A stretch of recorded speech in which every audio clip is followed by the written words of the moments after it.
Bisela arrived home a little after 7 p.m., her shoulders heavy with the quiet exhaustion of a long workday. She pushed her apartment door open and stepped inside. Her home wasn't filled with marble floors or glittering chandeliers, but it was peaceful. Simple furniture, soft lighting, clean spaces. Everything carefully arranged, showing the discipline of a woman building her life brick by brick. She dropped her handbag on the small table by the door, slipped off her shoes, and walked straight to the kitchen. Opening the fridge, she poured herself a glass of cold water and drank slowly, letting the coolness calm her nerves. For a moment, she stood there in silence, breathing. Later that evening, Bisela sat on her couch, scrolling through her phone. A soft knock came at the door. She looked up, surprised. When she opened it, she found her friend Kimi standing there, smiling brightly. They hugged. Kimi stepped inside, glancing around the apartment with curious eyes before settling beside Bisela on the couch. They talked and laughed, sharing stories about work, life, and dreams. The next morning, Bisela stood in front of her mirror, adjusting her outfit for work. She wore a fitted corporate dress that hugged her slim waist and wide hips, highlighting her natural beauty and confidence. After one last glance at herself, she grabbed her bag and stepped out. At the office, Bisela sat at her desk, focused and hardworking. Her fingers moved swiftly across the keyboard. Around her, colleagues whispered, laughed, and worked. From across the room, Kimi watched her. Her smile was soft, but her eyes carried something else, something unreadable. During lunch break, Bisela and Kimi sat together in the staff lounge, eating and chatting. Bisela laughed easily, full of warmth. Kimi nodded along, but inside, her emotions were tangled. Days passed. Bisela continued to rise at work, praised by her boss, respected. Her confidence grew. But so did Kimi's silent envy. One evening, Bisela and Kimi walked side by side along a quiet street, the warm glow of streetlights reflecting on the road. They talked about dreams and the future. Bisela spoke with hope. Kimi listened quietly. That night, Kimi lay awake in bed, staring at the ceiling. Her thoughts were restless. Images of Bisela's success played over and over in her mind. Slowly, the line between admiration and jealousy began to blur. And kindness started to meet envy. Slowly, the line between admiration and jealousy blurred. Until one day, Kimi decided she had watched long enough. Bisela couldn't keep getting all the praise, all the promotions, all the attention. Something had to change.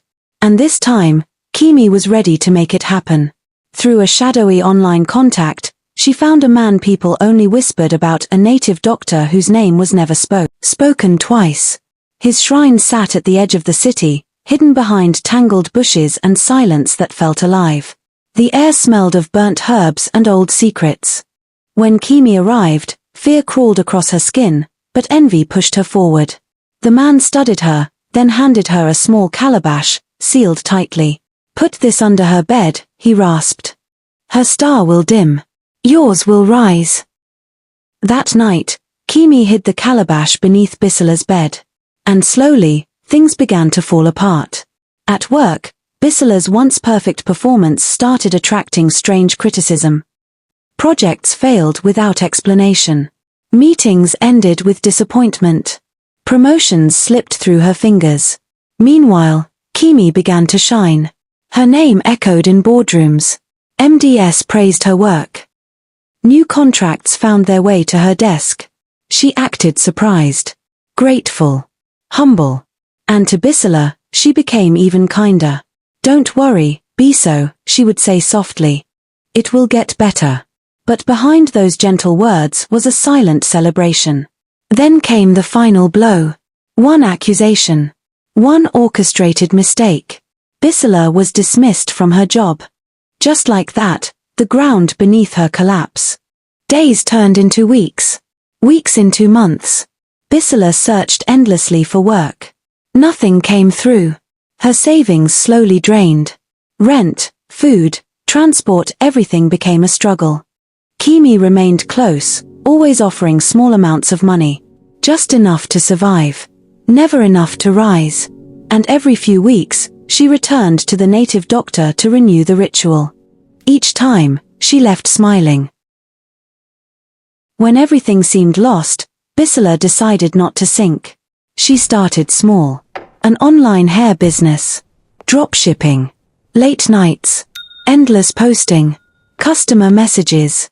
Content creation. Little by little, orders began to flow. 1 sale. Then 2. Then 10. Soon, her small business began to breathe. And slowly, life returned. She moved into a better apartment. Her savings grew again. Her confidence returned. But with each success, Kimi's anger deepened.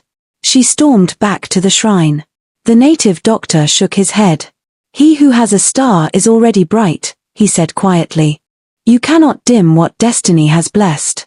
Kimi refused to accept it. If spiritual power had failed, then she would use something darker.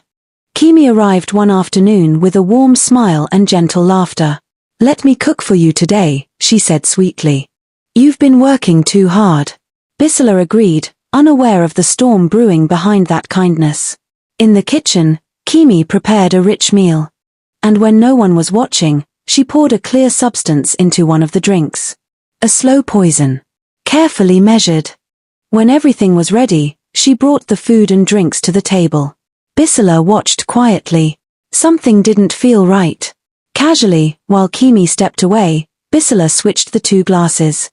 When Kimi returned, she lifted the poisoned drink and took several gulps. Seconds passed. Then her face changed. Her body stiffened. Her breath hitched. Blood spilled from her mouth as she collapsed. In panic, she grabbed Bisela's arm. "Did you change the drinks?" she gasped. Bisela stared at her, heart pounding. "Yes." The truth shattered the room. Kimi broke down, confessing everything: the shrine, the calabash, the ritual, the sabotage, the poison. Tears streamed down Bisela's face as betrayal finally took shape. Still, she rushed her to the hospital. But it was too late. Kimi died before dawn. The police investigated. Everything came out. Bisela's name was cleared.